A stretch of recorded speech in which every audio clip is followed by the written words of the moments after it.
الدین الخالص. الحمد لله نحمده ونستعينه ونستغفره ونؤمن به ونتوكل عليه ونعوذ بالله من شرور أنفسنا ومن سيئات أعمالنا من يهده الله فلا مضل له ومن يضلل فلا هادي له وأشهد أن لا إله إلا الله وحده لا شريك له وأشهد أن محمدا عبده ورسوله. أما بعد فإن خير الحديث كتاب الله وخير الهدي هدي محمد صلى الله عليه وسلم وشر الأمور محدثاتها وكل محدثة بدعة وكل بدعة ضلالة وكل ضلالة في النار. فأعوذ بالله السميع العليم من الشيطان الرجيم. بسم الله الرحمن الرحيم. ونزلنا من السماء ماء مباركا فأنبتنا به جنات وحب الحصيد والنخل باسقات لها طلع نضيد رزقا للعباد وأحيينا به بلدة ميتا كذلك الخروج. كذبت قبلهم قوم نوح وأصحاب الرس وثمود وعاد وفرعون وإخوان لوط وأصحاب الأيكة وقوم تبع كل كذب الرسل فحق وعيد. أفعينا بالخلق الأول بل هم في لبس من خلق جديد. وقال جل شأنه في القرآن المجيد والفرقان الحميد والذين إذا فعلوا فاحشة أو ظلموا أنفسهم ذكروا الله فاستغفروا لذنوبهم ومن يغفر الذنوب إلا الله ولم يصروا على ما فعلوا وهم يعلمون. برادران اسلام، معزز حاضرین، محترم بزرگوں اور دوستوں، عزیز پیارے بچوں، نبی کریم صلی اللہ تعالی علیہ وسلم اپنے صحابہ کو جب رمضان المبارک کا مہینہ سایہ فگن ہونے والا ہوتا تو آپ اپنے صحابہ کو ان الفاظ میں اس کی خوشخبری سناتے اور مبارکباد دیتے. جاءکم شہر رمضان، شہر مبارک، رمضان المبارک کا مہینہ تمہارے پاس آ چکا یا آنے والا ہے.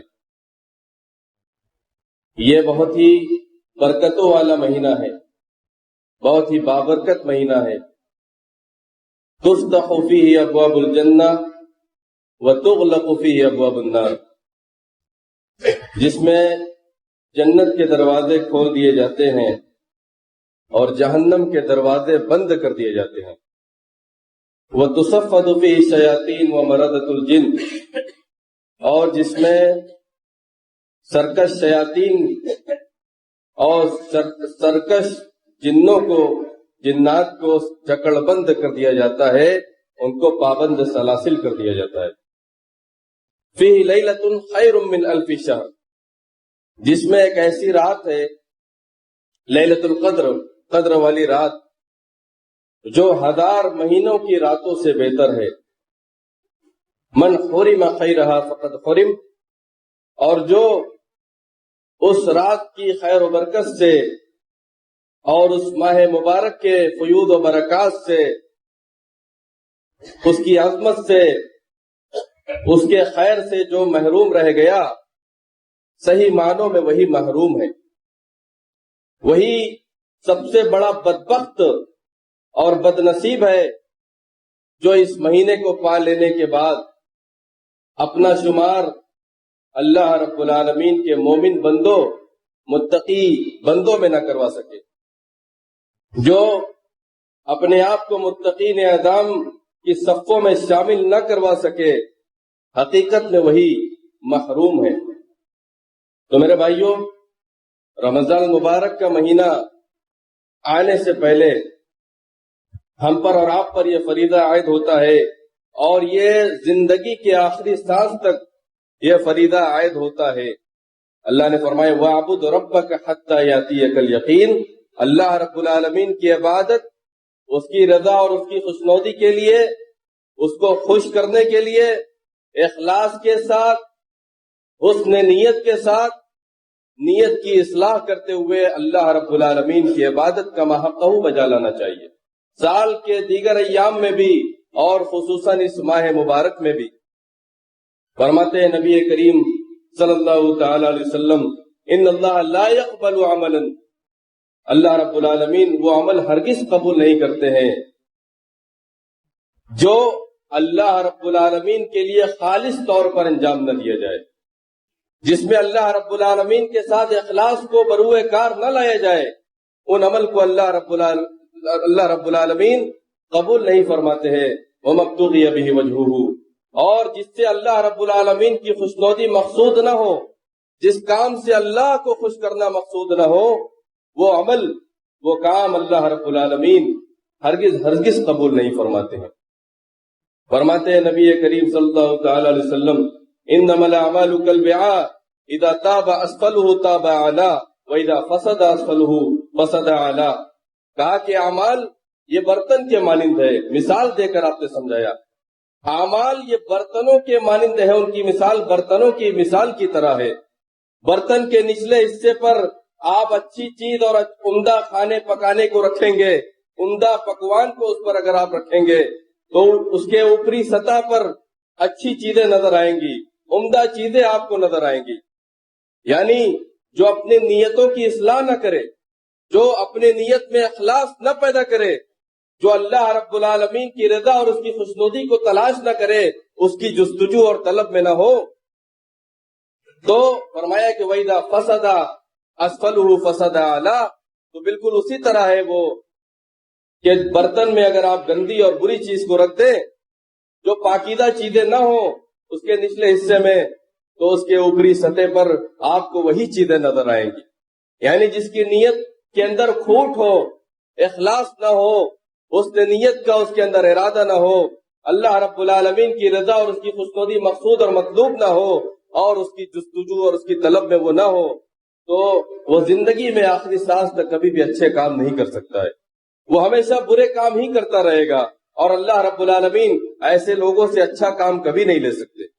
جو اپنی نیتوں کی اصلاح کر لے، جو اپنی نیتوں کے اندر تقوی، ایمان اور اخلاص کو پیدا کر لے، جو اللہ رب العالمین کے لیے اپنے سارے اعمال کو اس کی رضا اور خوشنودی کے لیے انجام دے، اپنی نیت کی اصلاح کر لے، اللہ رب العالمین ایسے ہی لوگوں سے نیک اور اچھے کام کرواتا ہے، ان سے اچھے کام کرواتا ہے۔ ایک باپ نے اپنے بیٹے سے پوچھا، بیٹے نے اپنے باپ سے سوال کیا ما احلا کلام اصحاب رسول اللہ صلی اللہ علیہ وسلم، کہا کہ ابا جان بتلائیں ذرا، اللہ کے نبی، اللہ کے رسول صلی اللہ تعالی علیہ وسلم کے صحابہ کے کلام، ان کی باتیں اس قدر لذیذ اور اس کے اندر مٹھاس اور حلاوت اور لذت کیسے پائی جاتی تھی، اتنے میٹھے ان کے کلام کیوں ہوا کرتے تھے؟ تو باپ نے بیٹے سے سوال کیا، بیٹا جانتے ہو ایسا کیوں ہے؟ ایسا کیوں ہے جانتے ہو؟ لِأَنَّهُمْ أَرَادُوا وَجْهَ اللَّهِ، اس لیے کہ انہوں نے اللہ رب العالمین کی خوشنودی اور اس کی رضا کو چاہا، ان کے نزدیک جو بھی کام کرتے تھے اس سے صرف اور صرف میرا رب راضی ہو جائے، میرا اللہ خوش ہو جائے، میری بگڑی سنوارنے والا وہی ہے، اور سنوری ہوئی کو بگاڑنے والا بھی وہی ہے، بگڑی ہوئی کو سنوارنے والا بھی وہی ہے۔ جب اس کے علاوہ کسی کی کوئی حیثیت اور کوئی وقار اور قدر و قیمت اور قدر و منزلت اور عظمت اور وقار ہے ہی نہیں تو اس کے علاوہ کسی کی رضا اور جستجو میں وہ نہیں رہتے تھے۔ اللہ رب العالمین کس طرح ان سے راضی ہو جائے، خوش ہو جائے۔ صحابہ کرام رضوان اللہ علیہم اجمعین کی پوری زندگی کے تمام اعمال میں ان کا یہ مقصد ہوا کرتا تھا کہ اللہ ہمارا کسی طرح راضی ہو جائے۔ تو میرے بھائیوں، اپنی نیتوں کی اصلاح کیجیے، نیتوں میں اخلاص پیدا کیجیے۔ رمضان مبارک کے مہینے کے آنے سے پہلے اللہ رب العالمین کو راضی کرنے والے اعمال کیجیے۔ اور دوسرا اہم کام، رمضان مبارک کے مہینے کے آنے سے پہلے اور آنے کے بعد بھی ہمیں یہ کرنا ہے کہ ہم اپنے دلوں کی اصلاح کریں۔ ہمارے دل کے اندر جو گندگی بھر چکی ہے، جو ایک دوسرے کے لیے دشمنی، نفرت، کینہ، بغض، عناد، عداوت اور یہ ساری چیزیں، حسد جو جنم لے چکی ہے، اس کو ہم ختم کرنے کی کوشش کریں، اس کو مٹانے کی کوشش کریں۔ اگر دلوں کی اصلاح ہم نے نہیں کی تو کل قیامت کے دن اللہ رب العالمین کے بارگاہ میں ہم سرخرو نہیں ہو سکتے اور ان روزوں کے مقاصد کو ہم حاصل نہیں کر سکتے۔ روزوں کا جو مقصد بیان کیا گیا، تقویٰ، تاکہ تم متقی اور پرہیزگار بن جاؤ، وہ مقصد ہمیں حاصل نہیں ہو سکتا ہے یہاں تک کہ ہم اپنے دلوں کی اصلاح نہ کر لیں۔ فرماتے ہیں نبی کریم صلی اللہ تعالی علیہ وسلم کہ پوچھا گیا ای الناس افضل، لوگوں میں سب سے افضل ترین کون ہے؟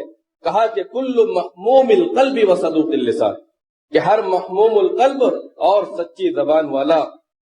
صحابہ نے کہا سچی زبان والے کو تو ہم جانتے ہیں، محموم القلب کیا ہے؟ کہا کہ التقی النقی لا اثم فیہ ولا بغی ولا غل ولا بغی ولا حسد۔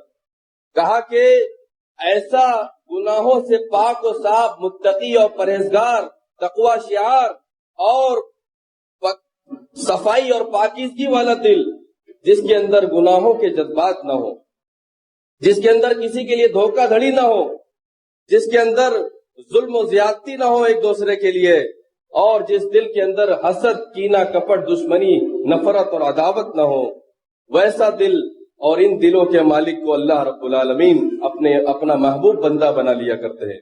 ان الذین آمنوا وعملوا الصالحات سیجعل لهم الرحمن ودا، جو لوگ ایمان، نیکی اور تقوی کے راستے پر چلنے والے ہیں، صحیح معنوں میں اپنے دلوں کے اندر ایمان کو رچانے بسانے والے ہیں، اللہ رب العالمین آسمان و زمین میں، دنیا اور آخرت میں اپنے محبوب بندوں کے لیے ان کے دلوں میں محبت ڈال دیتا ہے، الفت ڈال دیتا ہے۔ لوگ ایسے لوگوں کو پسند کرتے ہیں۔ حضرت عبداللہ بن مسعود رضی اللہ تعالیٰ عنہ سے ایک آدمی نے سوال کیا، کہا کہ کیف تستقبلون رمضان، ذرا بتلائیے حضور آپ حضرات رمضان مبارک کا استقبال کیسے کرتے ہیں؟ تو کہا کہ رمضان مبارک کا مہینہ جب داخل ہو جاتا تھا، ما کان احدنا یجرع علی استقبال ہلال رمضان وفی قلبہ ذرۃ حقد علی اخیہ المسلم۔ کہا کہ رمضان مبارک کا مہینہ جب آ جاتا تھا، اس کا چاند جب نظر آ جاتا تھا، تو اس کے استقبال کے لیے ہم میں سے کوئی بھی یہ جرأت نہیں کر سکتا تھا کہ وہ اپنے دل میں اپنے مسلمان بھائی کے لیے کسی بھی طرح کی کوئی کینہ، حسد، بغض اور دشمنی اور نفرت اور عداوت کو پالے۔ وہ اپنے دلوں کو صاف کر کے رمضان المبارک کا استقبال کیا کرتے تھے، اپنے آپسی پھوٹ اور انتشار اور اختلافات کو بھلا کر کے اللہ رب العالمین کے لیے اپنے اعمال کو خالص کرتے ہوئے، اپنے دلوں کی اصلاح کرتے ہوئے ہمیں رمضان مبارک کے مہینے میں داخل ہونا چاہیے۔ نبی کریم صلی اللہ تعالی علیہ وسلم کے وہ صحابی جن کا نام سعد تھا، 30 سال کی عمر میں مسلمان ہوئے اور 36 سال کی عمر میں وفات پائی۔ 6 سال کا دور ان کو اسلام کا دور نصیب ہوا، اسلام کے زیر سایہ وہ صرف 6 سال تک زندہ رہ سکے۔ یہ وہی سعد بن معاذ ہے جن کے لیے رحمان کا عرش حرکت میں آ گیا تھا، اور جب ان کی وفات ہوئی تو اللہ رب العالمین نے حضرت جبریل کو بھیج کر کے نبی کریم صلی اللہ تعالی علیہ وسلم کو وہی خبر دی اور اطلاع دی کہ آپ کے صحابی سعد بن معاذ کا انتقال ہو گیا ہے۔ اللہ رب العالمین نے ان کے جنازے میں آسمان سے 70,000 فرشتوں کو نازل کر دیا۔ آپ ایک اپنے صحابہ کے درمیان بیٹھے ہوئے تھے، کہا کہ سیطلع الآن علیکم رجل من ھذا الفج من اہل الجنہ، کہا کہ ابھی اس دروازے سے تمہارے پاس ایک جنتی آدمی آنے والا ہے۔ صحابہ اکرام رضوان اللہ علیہم اجمعین بڑے شوق سے ان کے دیدار کے لیے بےتاب ہو گئے. دیکھا کہ وہ سعد بن معاذ آ رہے ہیں، ایک ہاتھ میں چھڑی، دوسرے ہاتھ میں جوتا لیے ہوئے، اور داڑھیوں سے ان کے پانی کے قطرات زمین پر ٹپک رہے تھے. تو صحابہ اکرام رضوان اللہ علیہ مجمعین میں سے کچھ ساتھی پریشان ہو گئے. وہ راز جاننے کے لیے ان کے پیچھے چلے. دیکھا بہت زیادہ نوافل کا اہتمام نہیں ہے، تہجد کا اہتمام نہیں ہے، نفلی عبادتوں اور نفلی روزوں کا کوئی بہت زیادہ اہتمام نہیں ہے. تو آخر میں پوچھا کہ اس کا راز کیا ہے؟ نبی کریم صلی اللہ تعالی علیہ وسلم نے آپ کو جنت کی خوشخبری کیوں کر سنائی اور بتلائی؟ تو کہا کہ اچھا جب تم نے دریافت کر ہی لیا ہے تو آپ سن لیجئے کہ لا اجد فی نفسی غلا لاحد من المسلم، میں کسی مسلمان کے لیے اپنے دل میں کوئی دھوکہ، کوئی دشمنی، کوئی حسد، کوئی کینہ، کوئی نفرت، کوئی عداوت نہیں پالتا ہوں. ایک جواب. دوسرا جواب دیا کہ لا احسد علی شیء آتاہ اللہ ایاہ، کہ میں کسی سے بھی لا احسد احدا علی شیء آتاہ اللہ ایاہ، اللہ رب العالمین نے اپنے مومن بندوں کو، اپنے مسلمان بندے کو جو کچھ اس کے مقدر اور اس کی تقدیر سے اس کو نوازا، جو کچھ اس کو عطا کیا مال و دولت، اور جو بھی اس کو بزرگی اور برتری اور فضیلت اس کو عطا فرمائی، میں اس پر کبھی بھی اس سے حسد نہیں کرتا ہوں. میں اپنے دل کو پاک و صاف رکھتا ہوں. اسی بنا پر نبی کریم صلی اللہ تعالی علیہ وسلم نے مجھے جنتی ہونے کی خوشخبری سنائی. تو میرے بھائیوں، تیسرا اور اہم کام ہمیں یہ کرنا ہے رمضان مبارک کے آنے سے پہلے کہ ہم اللہ رب العالمین کی بارگاہ میں توبہ اور استغفار کریں، اپنے گناہوں کی معافی اللہ رب العالمین سے طلب کریں، اپنے گناہوں کی بخشش اللہ رب العالمین سے مانگیں. انسانوں کو اسی لیے پیدا کیا گیا ہے کہ وہ اللہ رب العالمین سے گناہ کے کام کر کے اس کے بارگاہ میں جھکے، روئے اور گڑ گڑائے، اور اللہ رب العالمین سے اپنے گناہوں کی بخشش اور معافی طلب کریں. اللہ رب العالمین اپنے بندے کی اس ادا پر بہت خوش ہوتا ہے، اس کو بڑا ناز ہوتا ہے، بڑا رشک کرتے ہیں اپنے فرشتوں کے درمیان اللہ رب العالمین ایسے مومن بندوں پر جو گناہ کر کے اللہ رب العالمین کے بارگاہ میں توبہ اور استغفار کرتے ہیں. اور اس سچی توبہ کے لیے 5 شرائط ہیں. سب سے پہلی شرط یہ ہے کہ اللہ کو راضی کرنے کے لیے توبہ کی جائے. دوسری شرط یہ ہے کہ دوبارہ گناہ پر نہ لوٹنے کا عزم مصمم کیا جائے. اور تیسری شرط یہ ہے کہ اب دوبارہ اس گناہ کو کبھی اس زندگی میں دوبارہ لوٹاؤں گا نہیں. اور اس طرح بقیہ شرطیں، اگر حقوق العباد سے اس کا تعلق ہے تو اس کو بھی نپٹا لینا چاہیے، اس کو بھی رفع دفع کروا لینا چاہیے. حقوق العباد کا اگر معاملہ ہے تو اس سے بھی دستبردار ہو جانا چاہیے. اللہ رب جو آیت کریمہ آپ حضرات کے سامنے تلاوت کی گئی، اللہ رب العالمین نے سچی توبہ کے لیے کیا شرائط ہیں اس میں بیان کیا. والذین اذا فعلوا فاحشة او ظلموا انفسهم ذکروا اللہ فاستغفروا لذنوبهم، اور وہ لوگ جو گناہوں کے کام کر بیٹھتے ہیں، جو فحش و منکرات کے کام، بے حیائی کے کام کر بیٹھتے ہیں، او ظلموا انفسهم، یا اپنی جانوں پر ظلم کر بیٹھتے ہیں، ذکروا اللہ، تو انہیں اللہ یاد آ جاتا ہے، وہ اللہ کو یاد کر لیتے ہیں. فاستغفروا لذنوبهم، اللہ کو یاد کرنے کے بعد گناہوں پر ندامت اور شرمندگی وہ اختیار کرتے ہیں، اپنے گناہوں پر وہ نادم ہوتے ہیں، شرمندہ ہوتے ہیں. یہ چوتھی شرط ہے. اور 5ویں شرط یہ ہے کہ عزم مصمم ہونا چاہیے، پختہ عزم ہونا چاہیے کہ اب دوبارہ یہ گناہ زندگی میں کبھی نہیں کروں گا. وَلَمْ يُسِرُّ وَمَنْ يَغْفِرُ الذُّنُوبَ إِلَّا اللَّهُ، اللہ کے علاوہ گناہوں کو بخشنے والا، اللہ کے علاوہ گناہوں کو مٹانے والا ہے بھی کون؟ اس کے علاوہ کوئی گناہوں کو بخشنے والا نہیں ہے. وَلَمْ يُسِرُّوا عَلَى مَا فَعَلُوا وَهُمْ يَعْلَمُونَ، اور وہ اپنے گناہوں پر، جو گناہ کے کام ان سے سرزد ہو جاتے ہیں، جن گناہوں میں وہ کبھی ملوث ہو جاتے ہیں بشری تقاضے کے مطابق، تو وہ اس پر اصرار نہیں کرتے ہیں، اس پر جمے نہیں رہتے ہیں، اس پر ڈٹے نہیں رہتے ہیں. إِلَّا مَنْ تَابَ وَآمَنَ وَعَمِلَ عَمَلًا صَالِحًا فَأُولَٰئِكَ يُبَدِّلُ اللَّهُ سَيِّئَاتِهِمْ حَسَنَاتٍ وَكَانَ اللَّهُ غَفُورًا رَحِيمًا. سورہ فرقان میں اللہ رب العالمین نے فرمایا، مگر جو شخص توبہ کرے اور اللہ رب العالمین پر ایمان لائے، توبہ کی جو شرائط میں نے آپ حضرات کے سامنے بیان کیے اس کے مطابق توبہ کرے، سچی توبہ، اور صحیح معنوں میں اللہ رب العالمین پر ایمان لائے. ایمان کے بغیر کوئی عمل اللہ رب العالمین کے قابل قبول نہیں ہے. وَعَمِلَ عَمَلًا صَالِحًا، اور اس ایمان کے بعد اس ایمان کو بڑھانے کے لیے، اس ایمان کو مضبوط کرنے کے لیے، اس ایمان کے اندر قوت پیدا کرنے کے لیے نیک اعمال کرے، اعمال صالحہ کو بروئے کار لائے. تو اللہ رب العالمین فرماتے ہیں جو ایسی توبہ کرے، توبہ کرنے کے بعد ایمان پر ڈٹ جائے، استقامت اختیار کرے، اور اس کے بعد اس ایمان میں نیکیوں کو کمائے. نیکیوں کو وہ کمائے. نیکیاں کس طرح کی؟ جو نیکیاں شریعت اسلامیہ کو مطلوب ہے، جس کو نیکی اسلام نے، قرآن اور حدیث نے جس کو نیکی کہا ہے، جو نبی کی سنت کے مطابق ہے، وہ نیکی کمائے اور اس کے مطابق وہ نیک اعمال کرے. وَأُولَئِكَ يُبَدِّلُ اللَّهُ سَيِّئَاتِهِمْ حَسَنَاتٍ، تو ایسے ہی لوگوں کے گناہوں کو، جو ان کے ماضی کے گناہ ہیں، ان سارے گناہوں کو اور خطاؤں کو اور برائیوں کو اللہ رب العالمین نیکیوں میں تبدیل فرما دیا کرتے ہیں. جو شخص صحیح معنوں میں توبہ کرے اور ایمان لائے اور نیکی کو انجام دے، نیک اعمال کرے، اس کے بعد اپنی زندگی کو سنوار لے، تو اللہ رب العالمین اس کے ماضی کے گناہوں کو نیکیوں میں، حسنات میں تبدیل فرما دیا کرتے ہیں. میرے بھائیوں، دنیا کی کوئی طاقت اور کوئی گھڑی اور کوئی حکومت اور کوئی سلطنت آپ کے ماضی کو لوٹا نہیں سکتی ہے، یا آپ کے ماضی کو سنوار نہیں سکتی ہے. لیکن توبہ اور ایمان اور عمل صالح، سچی توبہ، یہ وہ چیز ہے جو آپ کے ماضی کے گناہوں کو نیکیوں میں تبدیل کر دینے کا وعدہ اللہ رب العالمین ہم سے کر رہا ہے. شرط یہ ہے کہ سچی توبہ کریں اور صحیح معنوں میں اللہ رب العالمین پر ایمان رکھیں اور اس کے مطابق عمل صالح کو انجام دیا جائے.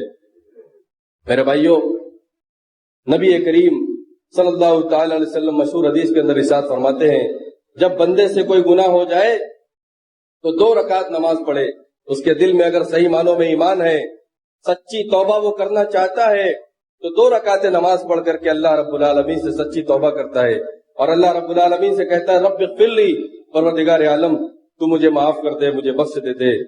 تو اللہ رب العالمین اپنے فرشتوں سے مخاطب ہوتے ہیں اور کہتے ہیں علم عبدی ان له ربا یغفر الذنوب، میرے بندے کو معلوم ہے، فرشتے دیکھو، میرے بندے کو معلوم ہے کہ اس کا بھی کوئی رب ہے، پالنہار ہے، پروردگار ہے، پیدا کرنے والا ہے، اس کا بھی کوئی مالک حقیقی ہے جو اس کے گناہوں کو بخش دینے والا ہے، اس کے گناہوں کو مٹا دینے والا ہے. تو اللہ رب العالمین اس بندے سے مخاطب ہوتے ہیں، فرماتے ہیں نبی کریم صلی اللہ تعالی علیہ وسلم عبدی اعمل ما شئت فقد غفرت لک، اے میرے بندے اب تو جو چاہے عمل کر، اس لیے کہ میں نے تیرے سارے گناہ جو تیرے ماضی کے گناہ تھے ان سب کو میں نے معاف کر دیا اور ان کو نیکیوں میں تبدیل کر دیا گیا ہے. یعنی اب سچی توبہ کر لی، اب صحیح معنوں میں دل کے اندر ایمان آ گیا، اب اس ایمان کے ساتھ ہم نے نیکیوں اور عمل صالح کا ایک دریا اور ایک پہاڑ کھڑا کر دیا اللہ رب العالمین کی یہاں اپنے نامہ اعمال میں. تو اب گناہوں اور برائیوں کی طرف پلٹنے اور لوٹنے کا کوئی شک اور شائبہ نہیں ہے اور اس کی کوئی گنجائش باقی نہیں ہے. تو اسی لیے اللہ رب العالمین فرماتے ہیں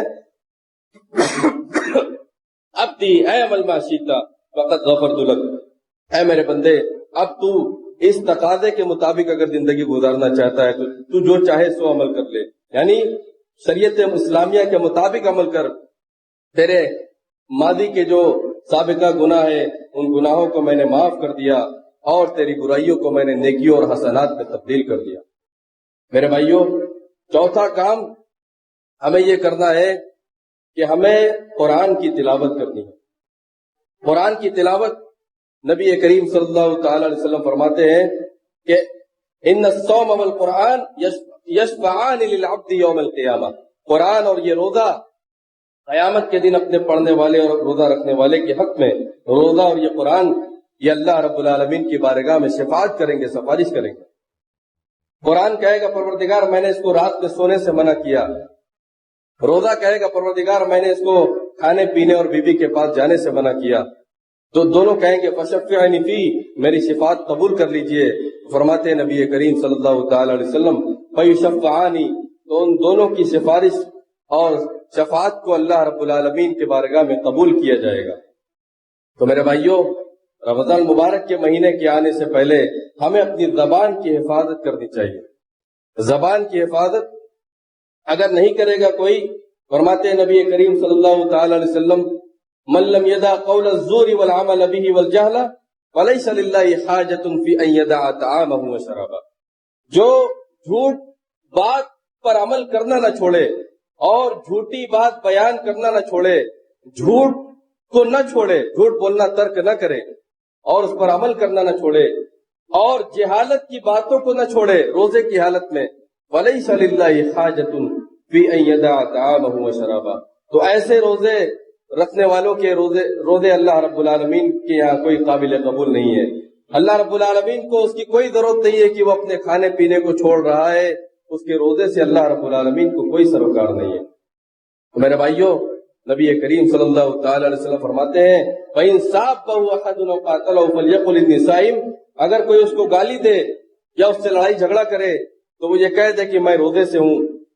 امام یحییٰ بن معین کو ایک آدمی نے گالی دی تو اس نے ان کو ورغلایا، کہا کہ جواب دو، کہا کہ تو پھر علم کس لیے حاصل کیا؟ میں نے علم کس لیے سیکھا؟ اس لیے قرآن و حدیث کو پڑھا میں نے۔ امام مالک بن دینار کا قول میں آپ حضرات کے سامنے بیان کر دوں، شاید زندگی میں کبھی کام آ جائے۔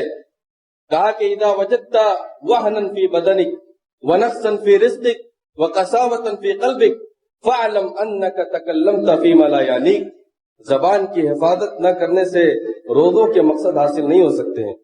فرمایا کہ جب تمہیں محسوس ہو کہ تمہارے جسم کے اندر کمزوری اور لاغر داخل ہو چکا ہے، تم اپنے جسم کے اندر کمزوری کو محسوس کرنے لگو، تمہارا بدن کمزور ہوتا چلا جا رہا ہے، تمہارے رزق میں کمی واقع ہوتی چلی جا رہی ہے، تمہاری روزی روٹی کو تم سے چھینا جا رہا ہے، وہ دھیرے دھیرے کم کیا جا رہا ہے، اور تمہارے دل کے اندر سختی پیدا ہو رہی ہے، تمہارے دل سخت ہوتے چلے جا رہے ہیں، تو جان رکھو یہ تمہاری اپنی زبان کا نتیجہ ہے۔ تکلمت فیما لا یعنی، جان رکھو کہ تم نے فضول اور لا یعنی اور بے مطلب اور بے معنی بے مقصد باتوں میں اپنی زبان کو کھولا۔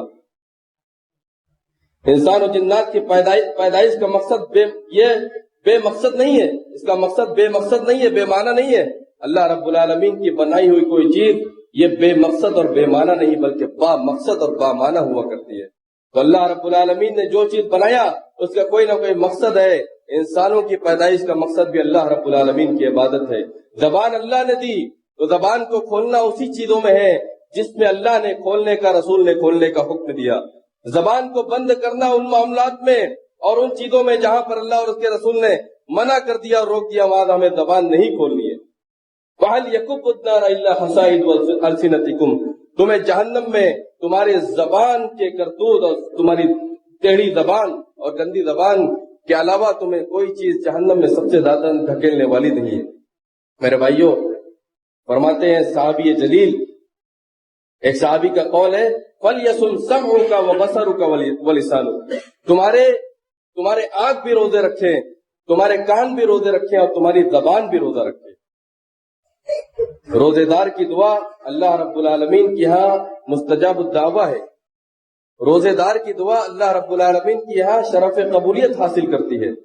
روزہ طلوع فجر سے شروع ہوتا ہے غروب آفتاب تک، اور جب افطار کا وقت ہوتا ہے تو للصائم عند فطرہ دعوت لا ترد، فرمایا نبی کریم صلی اللہ تعالی علیہ وسلم نے، روزے دار کی دعا افطار کے وقت وہ کبھی رد نہیں کی جاتی ہے، لوٹائی نہیں جاتی ہے۔ لیکن نبی کریم صلی اللہ تعالی علیہ وسلم دوسری حدیث میں یہ بھی ارشاد فرما رہے ہیں ثلاث لا ترد دعوتهم، تین قسم کے لوگ ایسے ہیں جن کی دعائیں اللہ رب العالمین رد نہیں کرتا ہے، لوٹاتا نہیں ہے۔ اسی میں فرمایا کہ روزے دار کی دعا بھی ہے، مظلوم کی دعا، عدل و انصاف پر قائم بادشاہ اور حاکم کی دعا، اسی میں آپ نے فرمایا کہ روزے دار کی دعا، اللہ رب العالمین روزے دار کی دعا لوٹاتا نہیں ہے۔ تو ہمیں چاہیے کہ ہم اپنے روزے کی حالت میں روزے کی حفاظت کریں، زبان کو لا یعنی چیزوں میں استعمال نہ کریں، اپنی آنکھ سے حرام اور محرمات چیزوں کو نہ دیکھیں، اپنے کان سے غیبت اور چغلی نہ کریں، ایک دوسرے کو گالی گلوچ نہ دیں۔ مسلمان ایک دوسرے کو گالی دینے والا نہیں ہو سکتا ہے، شیطان کو بھی گالی دینا جائز نہیں اور اس کو لعنت کرنا جائز نہیں ہے۔ اگر وہ لعنت کا مستحق نہ ہو تو لعنت لوٹ کر آ جاتی ہے، پلٹ کر آ جاتی ہے۔ یہ مسلمان کا اور صاحب ایمان کا تقوی شعار کا یہ شعار نہیں ہے، اس کا یہ طرح امتیاز نہیں ہے اور اس کی یہ شان نہیں ہے وہ سلمان گالی دینے والا نہیں ہو سکتا ہے. تو میرے بھائیوں، ان تمام چیزوں اور ان تمام باتوں کا ہمیں خیال رکھنا چاہیے. اللہ رب العالمین سے دعا ہے الہ العالمین تو ہم تمام مسلمانوں کو روزے کا صحیح مقصد حاصل کرنے کی توفیق عطا فرمائے. روزے کا جو مقصد ہے تقویٰ، صحیح معنوں میں ہمارے دلوں کے اندر تقویٰ اور اخلاص کو پیدا کر دے. رب العالمین تو ہمارے دلوں کی اصلاح فرما دے. رب العالمین تو ہمیں صحت و عافیت کے ساتھ رمضان مبارک کے مہینے کو نصیب فرما، اس میں داخلہ نصیب فرما، اور صحت و عافیت کے ساتھ اور جو بھی ہم رمضان مبارک کے مہینے میں نیکیاں اور اعمال سر انجام دیں. رب العالمین رمضان مبارک جب ہم سے رخصت ہونے لگے تو ہماری نیکیوں کو قبول فرما، ہم سے ان اعمال کو قبول کرتے ہوئے ہم سے اس رمضان مبارک کو واپس لے اور رخصت کرے. اقول قولی هذا واستغفر الله لي ولكم ولسائر المسلمين من كل ذنب واستغفروا انه هو الغفور الرحيم.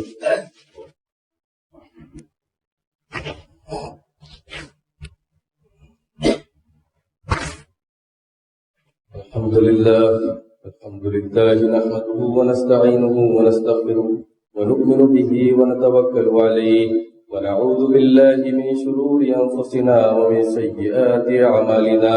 من يهده الله فلا مضل له ومن يضلل فلا هادي له وأشهد أن لا إله إلا الله وحده لا شريك له وأشهد أن محمدا عبده ورسوله. أما بعد فأعوذ بالله السميع العليم من الشيطان الرجيم. بسم الله الرحمن الرحيم. إن الله وملائكته يصلون على النبي يا أيها الذين آمنوا صلوا عليه وسلموا تسليما. اللهم صل على محمد وعلى آل محمد كما صليت على إبراهيم وعلى آل إبراهيم إنك حميد مجيد. اللهم بارك على محمد وعلى آل محمد كما باركت على إبراهيم وعلى آل إبراهيم إنك حميد مجيد. ربنا لا تزغ قلوبنا بعد إذ هديتنا وهب لنا من لدنك رحمة إنك أنت الوهاب. رب اللهم آت نفوسنا تقواها وزكها أنت خير من زكاها أنت وليها ومولاها. اللهم أصلح لنا آخرتنا التي إليها معاشنا وأصلح لنا دنيانا التي فيها معادنا وأصلح لنا ديننا التي فيها عصمة أمرنا. اللهم اجعل الحياة زيادة لنا في كل خير واجعل الموت راحة لنا من كل شر. ربنا آتنا في الدنيا حسنة وفي الآخرة حسنة وقنا عذاب النار.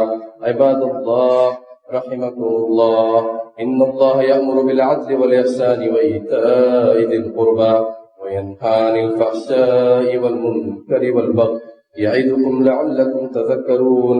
اذكروا الله يذكركم وادعوه يستجب لكم ولذكر الله تعالى أعلى وأولى وأعز وأجل وأكبر.